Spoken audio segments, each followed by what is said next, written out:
Aceh Explore menampilkan halaqah dari Masjid Raya Baitur Rahman Banda Aceh. Subscribe, komen, like, dan share. Assalamualaikum warahmatullahi wabarakatuh. Alhamdulillahil wahidil ahad, al-fardis samad, alladzi lam yalid wa lam yulad wa lam yakul lahu kufuwan ahad.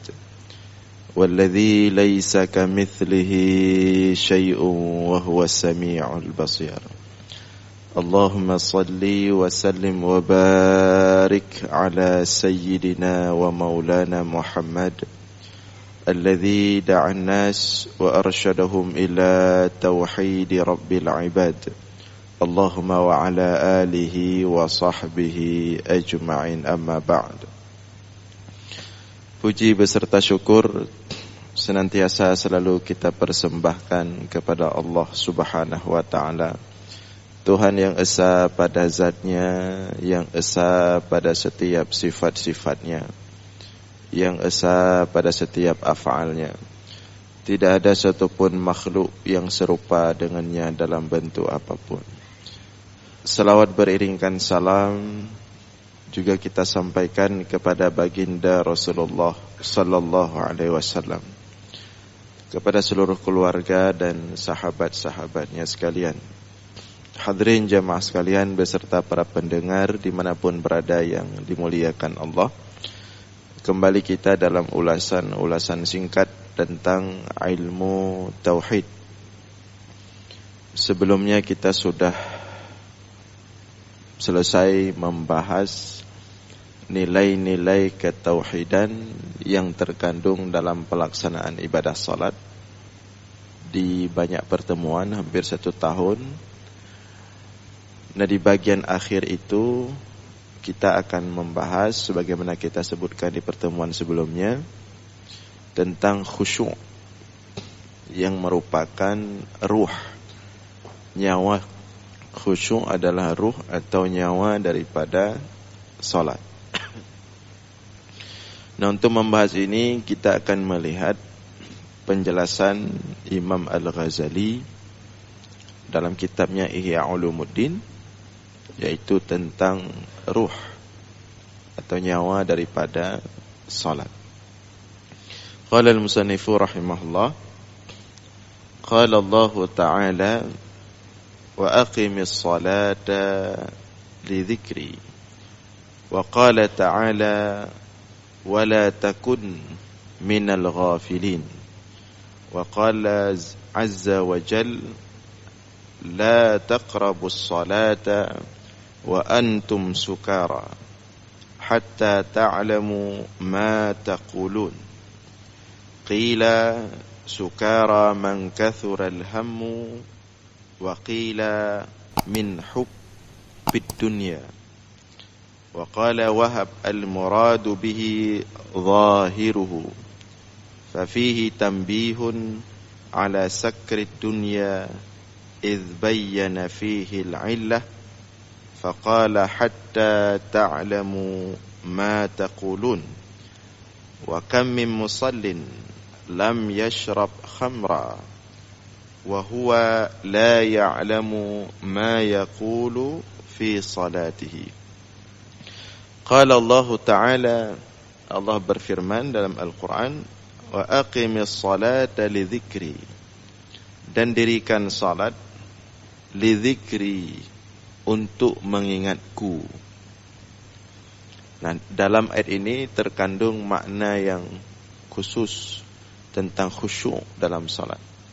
Wa aqimis salata li dhikri, dirikan salat, perintah Allah, li dhikri, untuk mengingatku.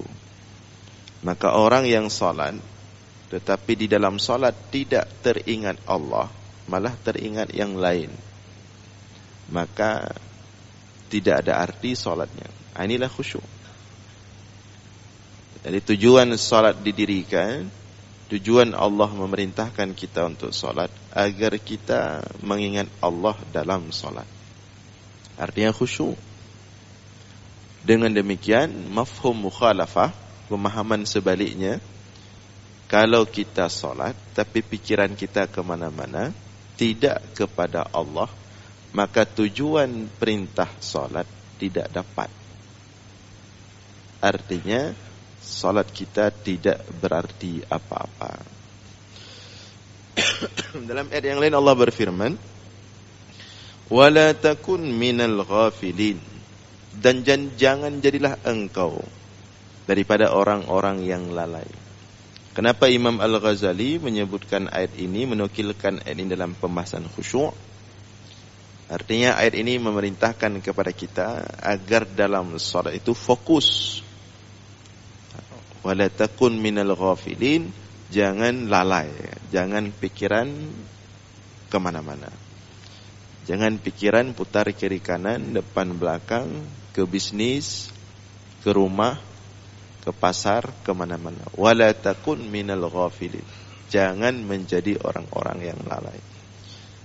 Jadi kalau dalam solat tidak khusyuk, ya, tidak ingat Allah tadi, maka mafhum mukhalafahnya juga orang solat yang tidak khusyuk, artinya dia masuk dalam kategori orang ghafilin, orang yang lalai. Nah, wa qala azza wa jalla, Allah juga berfirman dalam ayat yang lain, wala taqrabus salata wa antum sukara hatta ta'lamu ma taqulun. Dan jangan kalian mendekati salat wa antum sukara, dalam keadaan kalian mabuk. Hatta ta'lamu ma taqulun, baru boleh kalian salat hingga kalian tahu apa yang kalian ucapkan. Coba kita bayangkan ada orang salat dia tidak tahu apa yang dia ucapkan. Maka ini masalah besar. Orang mabuk kenapa enggak dikasih salat? Tidak sah salat orang mabuk. Karena dipastikan dia tidak tahu apa yang dia ucapkan. Hatta ta'lamu ma taqulun. Kata Allah, wahai orang mabuk, kamu baru boleh salat kalau kamu sudah sadar, hilang mabukmu, sehingga kamu tahu apa yang kamu baca. Berarti orang yang salat tapi dia tidak tahu apa yang dia baca, tidak ngerti dia apa yang dia baca, maka dia sebenarnya tidak bisa salat. Maka disinilah kemudian pernah kita sampaikan dulu bahwa khusyuk itu mustahil datang kalau kita enggak tahu apa yang kita baca. Mustahil. Kita mau berusaha khusyuk, tapi kita enggak tahu arti apa yang kita baca. Mulai takbiratul ihram, Allahu Akbar, kemudian baca doa iftitah, kemudian baca Al-Fatihah, kemudian baca ayat, kemudian takbiratul intiqal, pindah ke ruku', Allahu Akbar, baca ruku', kemudian pindah ke i'tidal, sami Allahu liman hamidah, baca doa i'tidal. Satu pun kita enggak tahu apa yang kita baca. Maka kita sebenarnya masuk dalam kategori ini. Kamu jangan salat sampai kamu tahu apa yang kamu katakan, ma taqulun, apa yang kamu baca. Maka di sini kata Imam Ghazali, qila sukara min kathural hammu. Mabuk itu, orang-orang mabuk itu orang yang kathural hammu, pikirannya itu tidak terkendali, banyak hal lain yang memenuhi pikirannya, banyak kegelisahan, banyak kesusahan, banyak kekhawatiran. Wa qila min hubbid dunya. Dan ada pendapat mengatakan penyebab mabuk ini cinta kepada dunia.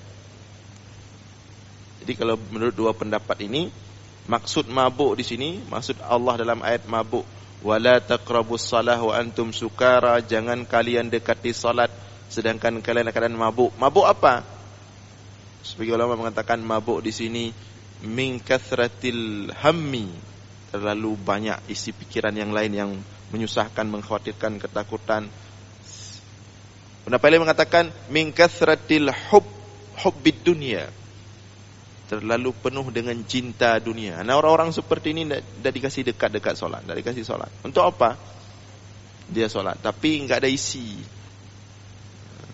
Ya, pikirannya selalu uang masuk, uang keluar. Tidak bisa. Wa qala Wahab, namun berkata Imam Wahab, al-muradu bihi zahiruhu. Kata Imam Wahab, maksud sukara di sini maksudnya zahirnya. Zahir sukara apa? Memang betul-betul mabuk karena minum khamar. Fa fihi tanbihun ala sakrid dunya idh bayyana fihi al-'illah. Maka dalam ayat ini sebagai peringatan terhadap orang-orang yang mabuk dengan dunia, karena Allah menjelaskan di dalamnya penyebab tidak boleh dia salat. Kenapa orang mabuk tidak boleh salat? Hatta ta'lamu ma taqulun, alasannya hingga engkau ketahui apa yang kau baca. Artinya orang mabuk itu dia enggak tahu apa yang dia baca. Nah, karena alasannya dia enggak tahu apa yang dia baca, maka semua bentuk mabuk, karena sini kan Allah menjelaskan illah, penyebab tidak boleh salat orang mabuk apa? Hatta ta'lamu ma taqulun, kata Allah. Karena dia enggak tahu apa yang dia baca, maka enggak boleh. Itu alasan orang mabuk enggak bisa salat, enggak boleh salat. Maka semua orang mabuk, apapun jenis mabuknya, pokoknya kalau mabuk itu menyebabkan dia enggak tahu apa yang dia baca, maka dia tidak boleh mendekati salat. Sedang mabuk anak muda, sedang mabuk cinta dengan perempuan yang atau sebaliknya, sehingga enggak fokus dia salat. Masuk juga dalam ayat ini.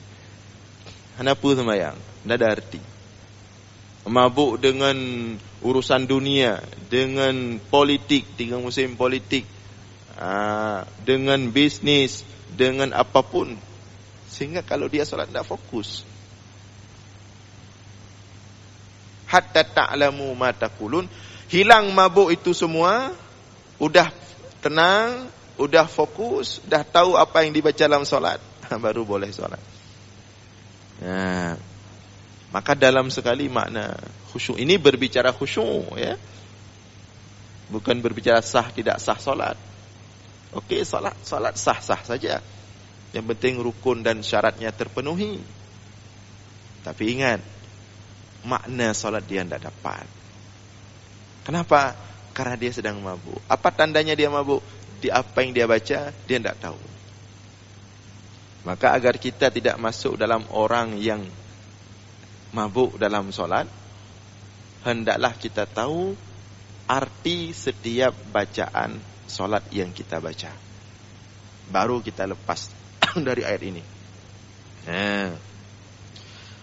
Wa kam min musallin, ya, kata Imam Al-Ghazali, wa kam min musallin lam yashrab khamra wa huwa la ya'lamu ma yaqulu fi salati. Karena begitu banyak orang, kam min musallin, betapa banyak orang yang salat la yashrab khamra, dia tidak minum khamar.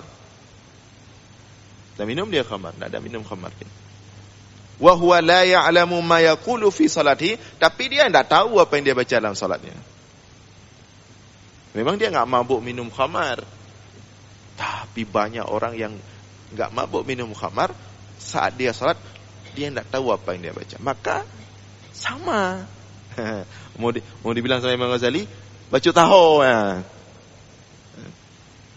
Yang penting ilahnya, alasannya tidak tahu apa yang dia baca. Maka hati-hati kita solat, tidak tahu apa yang kita baca. Maka caranya untuk bisa khusyuk, langkah pertama itu sudah wajib. Pahami arti setiap bacaan dalam solat. Itu langkah pertama. Tak bisa kita mau fokus habis-habisan, mau nangis-nangis, kalau kita enggak tahu arti, tak bisa khusyuk. Tetap iplung je grup guna pikiran ni, grup gede walaupun tarop lentuk. Loncat-loncat dia. Kita tangkap lagi pikiran kita fokuskan. Loncat lagi dia. Tapi ketika kita tahu apa yang kita baca, maka pikiran kita akan terisi maknanya. Hai, itu menjauh lain. Kita baca Allahu Akbar. Apa itu arti Allah Akbar? Allah Maha Besar. Sibuk pikiran kita dengan kebesaran Allah. Ketika kita tahu apa yang kita baca daripada surah doa iftitah, inna salati, sesungguhnya salat. Sibuk dia. Jadi enggak sempat mana-mana. Tapi ketika kita enggak tahu, blank.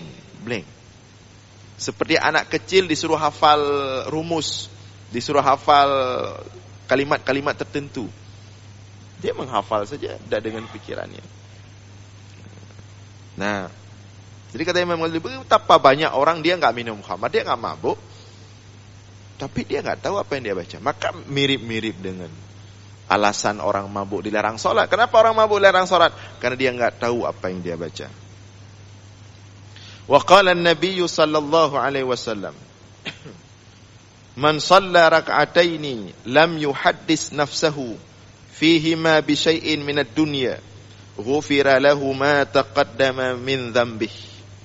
Rasulullah bersabda, barang siapa yang salat 2 rakaat, lam yuhaddis nafsahu fihima bi syai'in min ad-dunya, tidak dia berbisik terhadap dirinya, artinya berfikiran, tidak membisikkan dirinya dalam 2 rakaat salat tersebut, bi syai'in, dengan sesuatu apapun daripada dunia,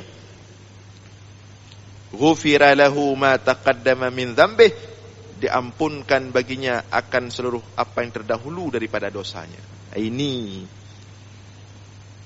Jadi hadis-hadis tentang fadilah salat, ayat-ayat tentang fadilah salat. Barang siapa yang salat, dia pasti akan tertegah daripada berbuat keji dan mungkar. Barang siapa yang salat, dia pasti akan diampunkan seluruh dosa-dosanya. Barang siapa yang salat, akhlaknya akan bagus. Barang siapa yang salat, dia akan teduh. Ini hadis ini bukan sekedar salat dalam bentuk fisik, tapi salat-salat yang di dalamnya ada makna khusyuk, apa harap. Di sini kata Rasulullah tadi, barang siapa yang salat 2 rakaat saja, tidak perlu banyak-banyak rakaat, 2 rakaat saja dia salat. Lam yuhaddis nafsahu fihi ma bi syai'in minad dunya, tapi isi salatnya dalam pikirannya tidak ada sedikit pun dunia. Cukup 2 rakaat itu untuk mengampunkan seluruh dosanya yang telah terdahulu. Datang kita 20 rakaat tiap malam tarawih. Nanti mulai lusa.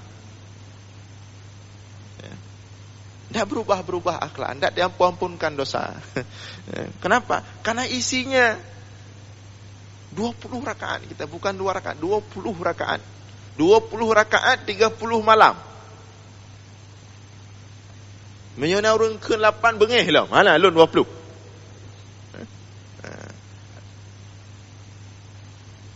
Tapi tidak diampunkan dosanya. Akhlak leh habis tarawih 20 rakaat di malam, bicaranya masih kasar, masih suka bengih-bengih, degi-degi, akhlaknya tidak berubah. Itu tanda sayang sekali. 20 rakaat setiap malam Ramadan, tidak ada khusyuk di dalamnya, hanya ada lelah. Padahal kata Rasulullah, cukup 2 rakaat, tapi kalau di dalamnya penuh dengan khusyuk, maka hanya dengan 2 rakaat cukup untuk menghapuskan seluruh dosanya. Itu nilai khusyuk. Mahai ta'yum khusyuk.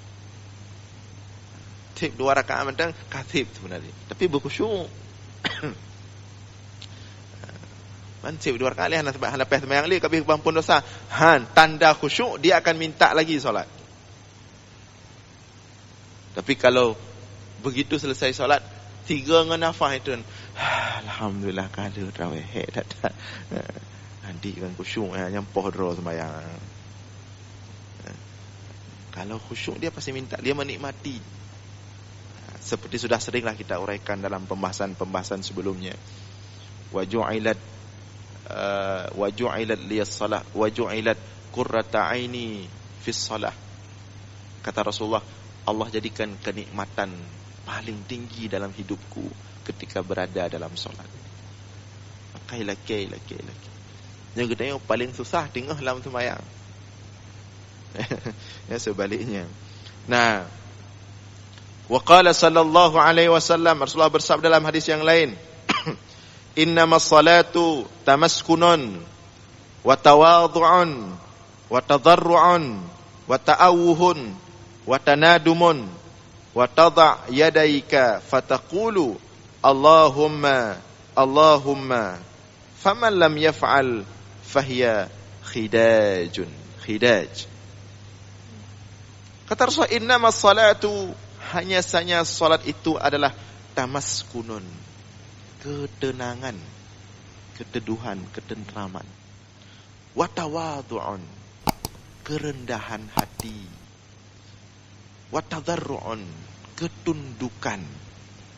Wa ta'awuhun, ya, kesedihan. Imata, tenang hati. Watanadumun, penyesalan terhadap dunia. Watadha' yadaika fataqul, kemudian engkau mengangkat tanganmu. Allahumma, engkau mengatakan ya Allah, ya Allah, minta ini, minta itu. Itulah isi salat. Faman lam yaf'al, barang siapa yang tidak demikian, tidak melakukan demikian. Yang seharusnya salat itu ketenangan, keteduhan, kerendahan hati, ketundukan, penuh penyesalan, kesedihan, penuh harapan kepada Allah, dalamnya penuh dengan doa. Allahumma ya Allah minta ini, minta itu dalam sujud. Sebelum salam tahiyat akhir yang sudah pernah kita bahas, selesai salat penuh dengan doa, ketundukan meminta kepada Allah. Faman lam yaf'al, tapi kalau tidak ada demikian dalam salat seseorang, fahiya khidajun, maka itu adalah tipu daya, bohong, dusta, kesemayang. Jadi kalau orang buru-buru dalam salat, khidaj, bukan salat dia. Seperti kita jalan di jalan raya. Begitu nampak ada polisi lalu lintas di depan, cari helm untuk selamat draw mentang mbak peliti, atau cari lorong lain, khidaj. Tapi dengan Allah berani kita seperti itu, kiban. Maka salat itu hasilnya itu menciptakan orang-orang yang alami, murni, tidak ada kemunafikan ya. Hana khidaj, tidak ada kebohongan dalam dirinya. Terjalak orang-orang yang sering pakai helm gara-gara polisi, dalam sembahyang lagi anci dah. Cik pekatun galak-galak, pengek-pengek orang. Dalam sembahyang Allah kadang dia mau tipu Allah. Kalau betul-betul salat tidak seperti itu, kata Imam Ghazali. Harus ada ketenangan, ketentraman. Sembahyang wajah-wajah nampak di wajah ketenangan itu, ketentraman itu. Tidak ada buru-buru. Makanya la salata wa huwa yadfa'ul akhbathain. Tidak sempurna salat orang yang sedang menahan dua hadas. Makanya kalau sakit perut bereskan dulu. Kenapa sembahyang? Kenapa? Anda tidak usah kejar-kejar harus dapat jamaah dulu kalau lagi sakit perut. Bereskan dulu, tidak ada arti. Sedang sakit mau buang air besar, yang beresnya le. Atau mau buang air kecil, ana putun. La salata wa huwa yadfa'ul akhbathain. Dari kasih sama Rasulullah. Bunda nanti biar dapat salat tepat waktu, dapat saya tahan dikit. Allah tidak mau salat seperti itu. Bereskan dulu apa yang perlu dibereskan, baru salat dengan tenang. Tidak buru-buru. Maka sampai makan pun kalau sedang lapar, bereskan dulu. Karena Allah enggak mau dibohongin. Allah enggak mau disambilankan. Anggetim Allah. Sambilan, enggak mau Allah. Kalau sudah berhadapan dengan Allah, betul-betul berhadapan. Bereskan dulu perlu dibereskan, baru berdiri di hadapan Allah. Betul-betul. Ini sambilan-sambilan, khidaj. Tak suka Allah. Waruwiya an Abdullah waruwiya anillahi subhanahu fil kutubis salifah, dan terdapat wahyu-wahyu Allah, sebagian wahyu Allah dalam kitab-kitab sebelumnya, kitab-kitab Allah, annahu qala, Allah mengatakan, laisa kullu musallin ataqabbalu salatahu, innama aqbalu salata man tawadha'a li'azamati wa lam yatakabbar ala ibadi wa at'ama al-faqir al-ja'i'a liwajhi. Kata Allah, laisa kullu musallin ataqabbalu salatahu. Tidak semua orang yang salat aku terima salatnya. Tidak semua orang yang salat aku terima salatnya, kata Allah. Innama ataqabbalu salata man tawadha'a li'azamati. Hanya saja aku menerima salat orang yang merendahkan diri li'azamati, bagi keagunganku. Walam yatakabbar ala ibadi, dan dia tidak sombong angkuh kepada hamba-hambaku. Wa at'amal faqir, dan dia suka memberikan makan kepada orang-orang fakir. Al-ja'i', lagi yang lapar, liwajhi, karenaku. Jadi ini hanya salat orang ini yang Allah terima. Kalau kita enggak masuk dalam kategori ini, mohon maaf, berarti salat kita mau purun pegah, purun dengar sama mendu. Jadi kata Allah, hanya saja yang aku terima salat orang yang rendah hatinya, senantiasa menundukkan dirinya kepada Allah, tidak sombong angkuh kepada hamba-hamba Allah, dan suka memberikan makan orang fakir yang lapar, juga karena Allah. Bukan karena untuk selfie update bak Instagram.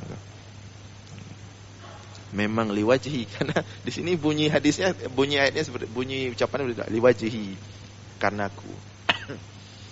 Jadi ini menjadi indikasi salat seseorang diterima atau tidak diterima oleh Allah. Terakhir kita baca, tapi nanti di pertemuan-pertemuan setelahnya, khususnya dalam bulan Ramadan, kita akan terus lanjutkan baca ini. Mudah-mudahan selesai 4 atau 5 kali pertemuan tentang khusyuk sesuai dengan penjelasan Imam Ghazali. Terakhir untuk subuh ini, wa qala sallallahu alaihi wasallam, Rasulullah bersabda, innama furidatis salatu wa umira bil haji wat tawafi wa usy'iratil manasiku li iqamati dzikrillahi ta'ala. Fa idza lam yakun fi qalbika lil madhkuri alladhi huwal maqsudu wal mubtagha 'azamatun wala haibatun fama qimatu dzikrika. Kata Rasulullah, hanya saja diwajibkan salat, wa umira bil hajj, dan diperintahkan haji, wa tawaf, dan tawaf, wa usy'iratil manasik, dan disyiarkan manasik-manasik haji, berbagai macam ibadah, li iqamati dzikrillahi ta'ala. Semuanya itu untuk mewujudkan, mendirikan manusia mengingat kepada Allah. Fa idza lam yakun fi qalbika lil madhkuri alladhi huwal maqsud, maka jika ketika melakukan itu tidak ada dalam hatimu itu apa yang engkau sebutkan, yaitu Allah. Huwal maqsud, yang merupakan maksud daripada ibadah tersebut, wal mubtagha, tujuan daripada ibadah tersebut, azamah, terasa kebesaran Allah dalam hatimu, wala haibah, rasa takut kepada Allah, fama qimatu dzikrika, maka apa arti engkau melakukan ibadah itu semua? Semuanya adalah sia-sia. Maka untuk subuh ini kita dapat satu poin dari Imam Al-Ghazali, bahwa khusyuk itu adalah bagaimana ketika kita melakukan salat atau melakukan ibadah-ibadah yang lain diperintahkan oleh Allah. Ketika melakukan itu, hati kita mengingat Allah, dalam hati kita ada azamah, keagungan Allah, dan ada haibah, rasa takut kepada Allah. Baik, insyaAllah kita lanjutkan subuh Jumat depan. Demikian untuk subuh ini, mudah-mudahan ada manfaat. Aqulu qawli hadza wastaghfirullah li wa lakum. Wassalamualaikum warahmatullahi wabarakatuh.